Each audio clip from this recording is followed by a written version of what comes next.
So let's talk about a book that was so explosive, so utterly controversial, that it actually caused one of the greatest novelists of his time to just stop writing novels for good.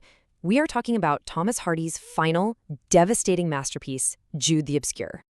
You have to understand, when this thing came out in 1895, it wasn't just a story. It was a full-blown scandal. The public and the critics, well, they pretty much lost their minds. Hardy was taking a sledgehammer to the most sacred moral codes of the Victorian era, and the backlash was, to put it mildly, absolutely brutal. And that right there, that's the central mystery we're diving into. I mean, think about it. Thomas Hardy, already famous for huge hits like Tess of the D'Urbervilles, just walked away from fiction and turned to poetry instead. So what on earth was in this book that was so powerful, so dangerous, that it ended a legendary career? Well, let's get into it. Okay, so to really get why everyone was so up in arms, we first have to understand the story itself, because this wasn't just a sad story. It was a direct assault on the institutions that Victorian society held most dear. So let's quickly lay out the basics. The novel is a tragedy, and it revolves around two unforgettable main characters: a working-class stonemason named Jude Foley and his brilliant and very unconventional cousin, Sue Bridehead. And these two, their story is what set everything off. At its heart, what's it really about? It's a story about big dreams hitting a brick wall. A very, very hard brick wall.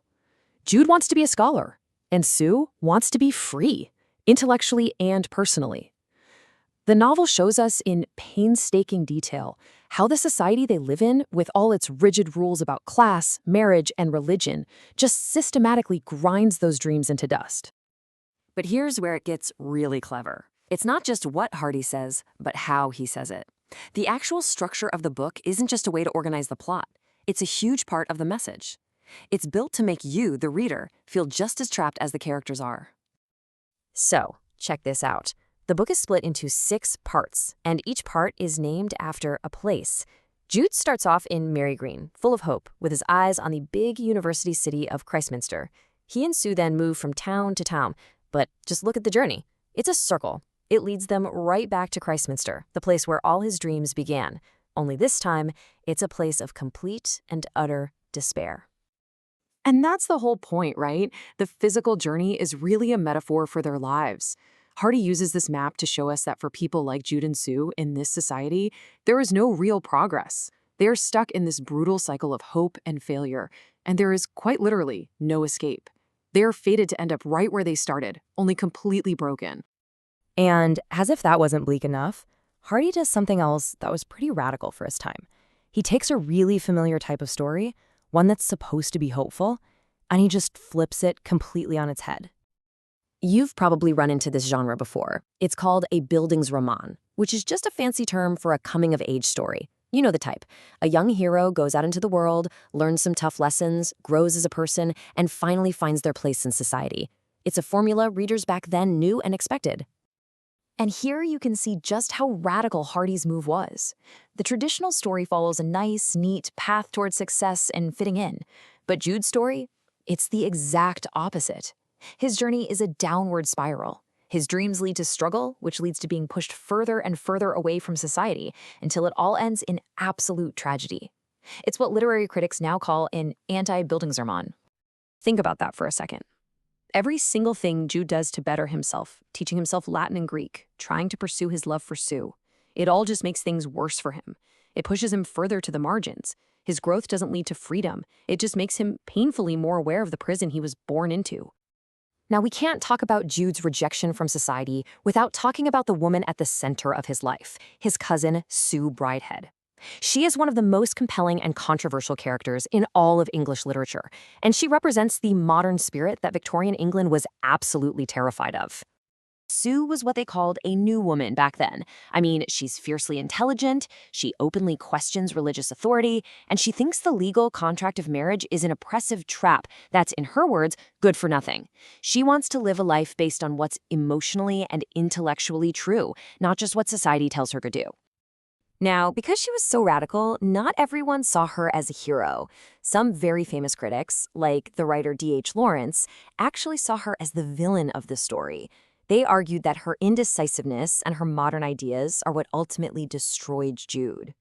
But there's another really powerful way to look at it, and that's to see Sue as the novel's ultimate victim, a modern, brilliant woman who had the misfortune of being born in an era that just couldn't handle her. From this viewpoint, the real tragedy is watching the very society she fights against slowly and cruelly break her spirit, until she's forced back into the very prison she tried so desperately to escape. So you might be thinking, okay, this sounds incredibly bleak, and it's from the 1890s. Why should I care today? Well, here's the thing.